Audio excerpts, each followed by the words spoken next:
A client emailed me last week and she said she's getting cold feet about selling her condo. She mentioned things like the market feels a little bit too soft for her. The prices feel a whole lot lower today, and she's not sure if right now is the right time to put the condo up for sale. If you own a condo in the Greater Toronto area today, you've probably had the same questions going through your mind. And I want to walk you through exactly what I told her, because that wait was going to cost her about $200,000. And these are numbers that she had not equated in that whole thought process. For those who are new here, my name is Clement. I'm a real estate broker here in the Greater Toronto area. In this channel, we specifically talk about residential real estate.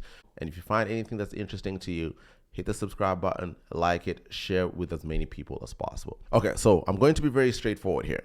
The condo market is very low at the moment, and the prices are completely down. Units are sitting in the market for a far much longer time. Some have sit in the market for about 8 months, 6 months. If you own a condo and you feel stuck, I get it. I have these conversations almost every week, and that's what I want to break down for you today.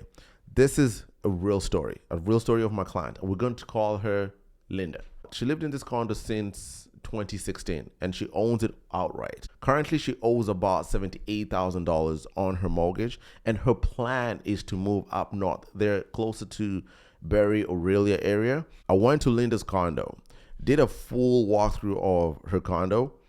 Amazing unit. And we sat at the kitchen table and we went through all the numbers, all the comps, all the ideas that she had. She was thinking about doing some renovations of the bathroom, the kitchen, so many ideas, which was amazing. By the end of the meeting, she was excited. She felt like, okay, I could do this. She was ready, and she said, I want us to put the property up in the market. So we went on to the next step. I sent her a few listings from Aurelia in the Barrie area just for her to get a good idea of how the houses are out there, and for her to get the idea of the price point of her condo selling. What can that get her out there in Aurelia? A week later, she sends me this email. Clement, I'm getting jaded. I'm getting cold feet about this whole thing. The condo market is so low. I don't know if I can get what I need. Maybe I should wait. I could literally see her face as she was sending that email. I understood what the email was exactly and what was actually happening, because this is not the first rodeo. This is not the first time I'm seeing something like this. She wasn't being unreasonable in her thought process. She was scared. This is her home and she's completely turned it around, and the market is telling her it's worth a whole lot less than what she thought.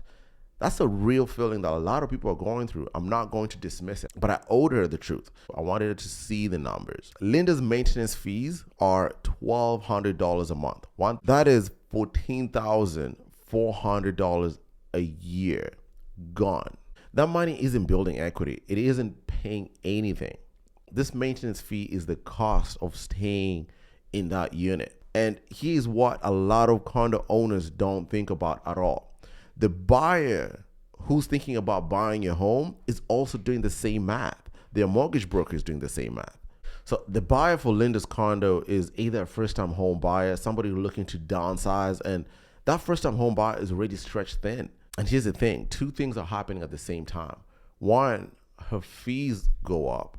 They never go down. Second thing, the buyer pool shrinks as well, because people who can actually afford a $1,200 fee on top of the mortgage, that number gets a whole lot smaller every year. And the condo market, realistically, we're looking at 3 to 5 years before we see meaningful recovery. If she waits 3 years, she's just burned $43,000 in fees alone. For what? To maybe sell at a similar price to today or to 2022, I guess. But here's where it really gets interesting, actually, because Linda's plan to avoid a mortgage was actually the thing that's trapping her completely. And I understand this, because a lot of people, you're just fed up with the idea of the mortgage going up and down. You don't want to be dependent on the Bank of Canada. I get that sentiment, but that you have to look at it from a perspective of understanding what's really happening. Linda told me this, Clement, I don't want a mortgage. I want to pay cash for the next house. I'm done with this whole debt thing. I get it. I understand it. I have so many of these clients, And the idea of taking a new debt at this stage feels like complete backwardness here. But let me show you what is actually happening. Right now, Linda pays $1,200,000 a month in maintenance fee, plus property taxes. Call it $1,500 a month in total. That money is gone. If she sells her condo for $710,000, it pays off her $78,000 of mortgage that she has. She walks away with around $620,000 after closing cost. She's looking at a house up north in 650 to 750 range there. The first option, she waits, saves more, tries to buy in cash. Meanwhile, she's bleeding $1,500 a month. 3 years from now, she's spent over $50,000 just to stay still.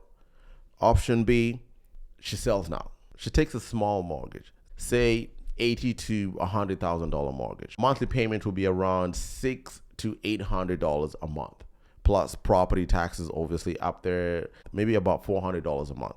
In total, her housing costs will come in under $1,200. She went from $1,500 a month going to absolutely nothing to under $1,200 a month, where every payment is building equity in her own house, meaning she's paying less. In 5 to 10 years, that small mortgage is paid off. She's completely mortgage free at this time. She's completely close to her mom as she's originally wanted, with money in the bank. That is the actual goal, not the no mortgage at any cost. Sometimes a small mortgage is the fastest road to that freedom that a lot of homeowners who own a condo are in. So if you're a condo owner in the Greater Toronto area right now and you are feeling stuck, I want you to do 3 things.